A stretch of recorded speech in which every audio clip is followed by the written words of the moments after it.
Oi, gente! Hoje vamos falar sobre o pilar da elegância. Então, o primeiro tópico aqui é a arte da escrita à mão. Então, qual que é a ideia, né, de fazer assim? É resgatar uma arte. Então, antigamente os livros eram todos escritos à mão, né?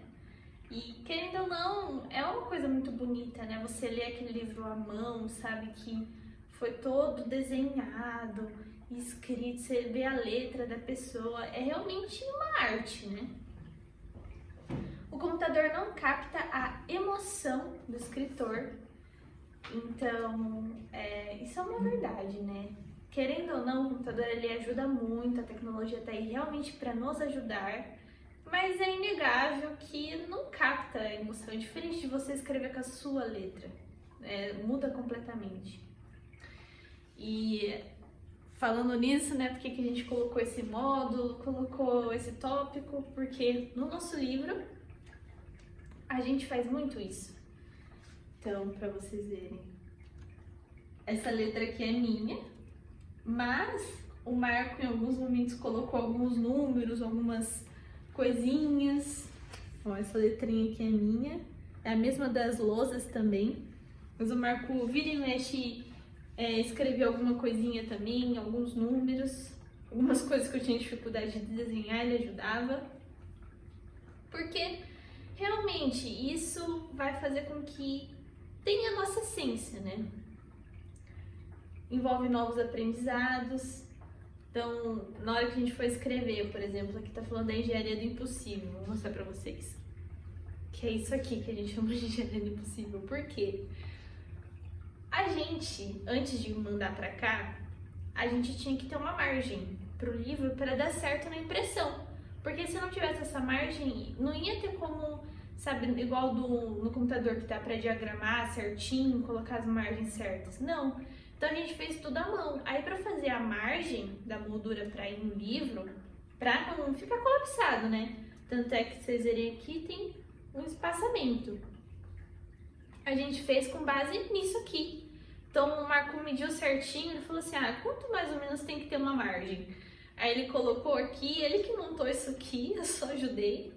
A gente enfiou um monte de coisa, e aí todos os nossos resumos que a gente foi fazendo à mão, a gente foi fazendo em cima disso. Então a gente colocava o papel, colocava isso aqui em cima, e escrevendo, e tinha que ficar na margem. Nossa, era um sacrifício, porque tinha palavra que a gente que não cabia, aí tinha que usar outra folha, porque ia ficar feio, sabe? A questão estética de colocar um tracinho ou espremer muita palavra.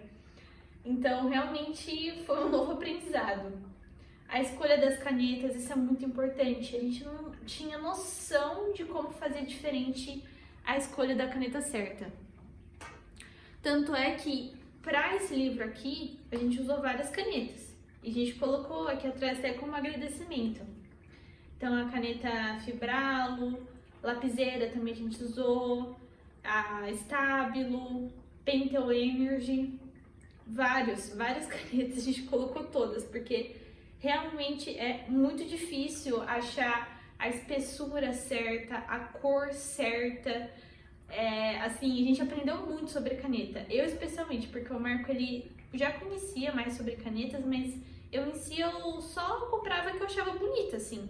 Então eu aprendi muito sobre qual é a espessura ideal, a cor ideal, qual caneta é melhor que a outra. Também tem a questão do borramento, porque tem algumas canetas que você põe e elas borram muito fácil, então tudo isso você tem que aprender, não é tão intuitivo. Cores, isso aqui, gente, já falei várias vezes que eu sou daltônica, então pra mim isso aqui foi um sacrifício, porque quando a gente foi fazer o livro a primeira vez, a gente pensou que a gente ia imprimir colorido, não é, ó, é preto e branco, ficou bonito do mesmo jeito, mas ia ser colorido. Então, a capa é colorida, né? A capa já foi um sacrifício. Tem vários desenhos aqui que a gente teve que pensar na cor certinho. Aí, nossa, isso aqui então foi muito aprendizado. E além disso, além dessas coisas aleatórias, digamos assim, que a gente aprende, o aprendizado ele acaba sendo facilitado, pois ele ativa várias regiões do cérebro. Então pensa bem, por que é mais fácil você aprender fazendo um resumo à mão do que fazendo um resumo no computador? E da mesma forma, por que é mais fácil você aprender quando você escreve um resumo à mão e depois lê o resumo à mão, do que quando você lê ele apenas no computador? Existe uma diferença. E não sei se todo mundo já parou para pensar nisso, mas comparem um dia. Então lê uma vez em um, depois lê outra vez em outro e vê qual é o nível que você tem de captura daquilo que está querendo ser dito. Então isso é muito usado no estudo, né? Para realmente lembrar aquilo que está sendo trazido, né? Porque você tem que guardar. Mas por que não nas histórias, né? É importante a gente também guardar aquilo que a gente está lendo, aquela história que a gente está trazendo, né, para o nosso leitor. Então, isso também tem muito a ver com comprometimento com o leitor, de você estar trazendo ali algo que vai acrescentar para ele. Então, isso é muito importante. Um físico que fazia muito isso é o Moisés Nunzevik. Não sei como fala direito, mas é isso, esse físico aqui. Ele escreveu também alguns livros à mão, e são muito bons, aliás, assim, tipo, você vê assim, todo bonitinho, com a letrinha, e a gente sabe que dá muito trabalho. O outro tópico aqui é a riqueza de vocabulário. Como que você adquire riqueza de vocabulário? A partir de áreas distintas do conhecimento. Então, leia vários livros de áreas diferentes. Então, um romance, um livro de neurociência, um de matemática, outro de história. Claro, assuntos que te interessem, né? Por exemplo, eu não vou ler um livro de matemática igual o Marco, mas eu leio um de neurociência, eu leio um de anatomia, eu leio uma história, depois eu vou ler outro de alguma coisa que me interesse, e assim vai. Isso ajuda muito.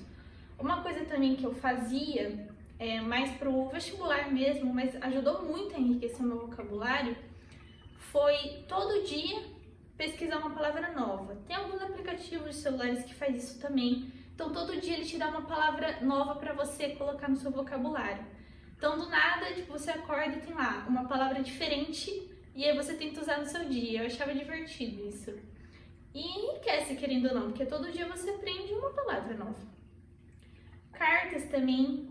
Isso aqui é muito, muito importante e muito interessante também, você escrever cartas. É uma coisa que está se apagando com o tempo, mas a gente sabe que também tem aquela questão de mostrar carinho. É diferente você escrever uma carta por computador e escrever uma carta à mão. A pessoa vai ver que foi você que escreveu bonitinho. O computador parece muito mensagem automática, né? Lembra muito uma coisa meio robotizada. Não envolve tanto carinho quanto uma carta, né? Evite abreviações e emotions. Isso é uma coisa que foi o Marco que me ensinou também, porque eu sempre uso, até hoje eu uso, mas eu sei que não se deve usar tanto, já diminui muito. Por que não se deve? Não é que não pode, não é isso. Mas é realmente evitar. Por quê? Porque você deixa de escrever aquilo que você realmente está sentindo. Então, em vez de você demonstrar aquilo em palavras, você demonstra em figurinhas, que obviamente é muito mais fácil, talvez rápido, mas você não está forçando o seu cérebro a pensar para redigir aquele texto para ser mandado. Então, isso aqui é melhor ser evitado. Recomendo que vocês leiam Orgulho e Preconceito, da Jane Austen. É um livro que todo mundo já deve conhecer, né? Não preciso nem falar aqui, mas tem muitas cartas no livro trocadas e demonstra exatamente isso. O jeito que eles escrevem as cartas, sabe? Não tem emotion, né, na carta. Então eles sabem descrever as emoções de uma forma muito rica. E isso é muito legal de ser visto. Outro tópico aqui, que é visão positiva. O que seria isso? Situações extremas ou pessimistas podem virar uma forma de linguagem poética. A gente colocou o exemplo aqui do filme Parasita, né? Porque tem uma cena no filme que marcou muito eu, o Marco. A gente foi, acho que no cinema assistir esse filme. Teve uma parte no filme que tava toda uma desgraça e começou a sair merda mesmo, cocô da privada, jorrar cocô, e a personagem ficou desesperada, não sabia mais o que fazer. Aí do nada ela chegou à conclusão que não tinha mais nada o que fazer. Aí ela tampou a privada, saindo merda mesmo, assim, toda suja de bosta, sentou em cima da privada e acendeu um cigarro. E a gente achou aquilo genial, porque é realmente isso, ela transformou uma situação absurda em uma linguagem poética. Quem faz muito isso também é o Bukowski, em vários escritos deles, não necessariamente em cenas, né, é livro, mas ele transforma várias coisas ruins que acontecem em uma linguagem poética, não necessariamente que seja bonito, não é bonito, não é elegante uma pessoa suja de merda sentada numa privada fumando um cigarro, mas é poético. Então ele trouxe de uma coisa totalmente pessimista, suja, digamos assim, veio algo poético. Então isso é muito interessante. Esse tópico aqui é o minimalismo sofisticado. Então o que se trata?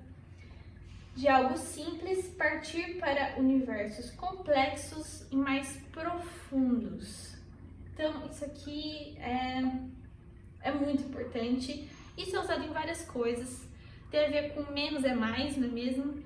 Então você pegar algo que você não vê tanto, mas naquilo ali, naquela imagem que você talvez não veja nada, tem muito por trás.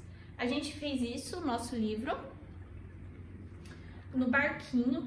Não sei se a gente já mostrou, acho que a gente já mostrou aqui em alguma das aulas. O barquinho, essa primeira parte que aparece, nada mais é do que um minimalismo sofisticado. É um barquinho. Primeiramente, você não vê nada nesse barquinho. Mas ele tem um simbolismo por trás enorme, que quando você lê o livro, você consegue entender. E, tipo, isso chega até a ser filosófico, né? É profundo. Então, é isso que a gente aconselha que vocês também façam, pegar coisas simples que possam ter, sim, um significado profundo e que o leitor consiga captar isso. O outro tópico. O spoiler é deselegante na sinopse. Então, o que é isso, né? O mistério deve ser preservado. Tem gente que vai fazer a sinopse do livro e começa a falar muito, dá muito spoiler sobre o que aconteceu, já, sabe, não instiga a curiosidade. Ou até instiga a curiosidade, mas já fala tudo, assim, sabe? A pessoa consegue entender o que está acontecendo. Eu e o Marco, a gente não fez isso no nosso e a gente também não recomenda que vocês façam, porque a sinopse nada mais é do que para gerar curiosidade, não é para dar um spoiler sobre o que vai ser a história. Então, tem outras formas de você chamar a atenção do seu leitor. Você não precisa chamar a atenção já dando a história para ele, você precisa que o seu leitor fique instigado para conhecer a sua história. Então, tome cuidado com isso. O cavaleirismo com o leitor. O que se trata isso? Vou ler. O leitor deve ficar ao seu lado, não te seguindo e se sentindo perdido.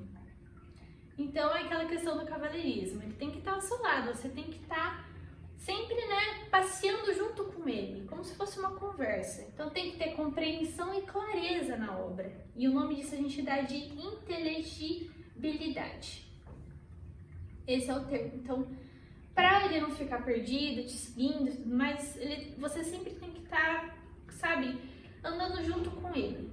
Então isso aqui é muito importante. Eu e o Marco, a gente não sabe ao certo se a gente fez isso em todas as partes do nosso livro, mas a gente tentou.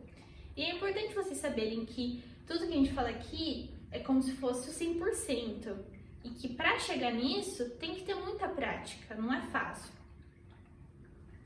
E finalmente, por que escolhemos o Mont Blanc? Aqui a gente colocou uma coroinha, né? Por quê? Porque é a mais majestosa montanha da União Europeia. Então é uma montanha que fica entre a fronteira França e Itália. E ela possui a neve eterna e inspirou a marca de canetas Mont Blanc. Tem uma marca de caneta que também está muito ligada à arte. Então eles sempre fazem homenagens a alguns escritores, compositores, a pessoas famosas assim ligadas à arte. E tem tudo a ver, né, com essa montanha. E arte é elegante, então por que a gente colocou esse tópicozinho aqui, né? Arte elegante. Porque você ter cultura e você transmitir isso para o seu leitor é muito importante. Os livros podem ser um livro de cultura popular. Não tem problema, você não precisa fazer um livro Machado de Assis, não sei o que você queira, né? Mas o seu livro de alguma forma precisa transmitir alguma cultura para o seu leitor.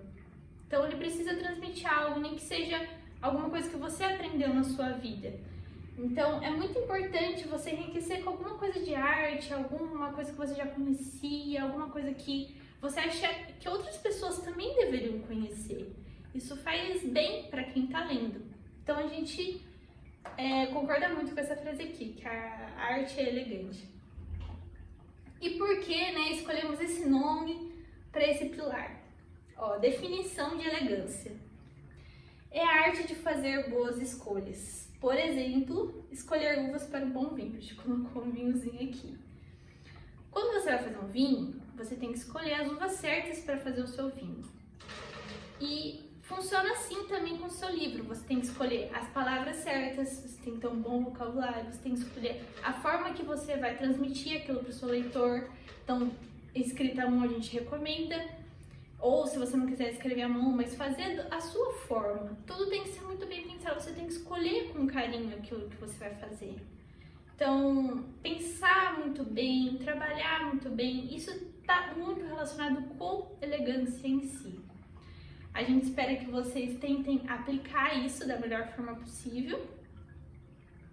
E foi aquilo que eu disse, a gente sabe que é difícil, mas a prática sempre ajuda. Então, vamos escrevendo, se autocritiquem, né? Vejam aquilo que vocês escreveram, tentem melhorar, acertar as arestas e confiem no potencial de vocês. Sigam o Fabricando Ideias. Quem já segue, então continue, né, acompanhando. A gente sempre posta dicas ou algumas coisas lá sobre escrita. E é isso, esse foi o pilar da elegância.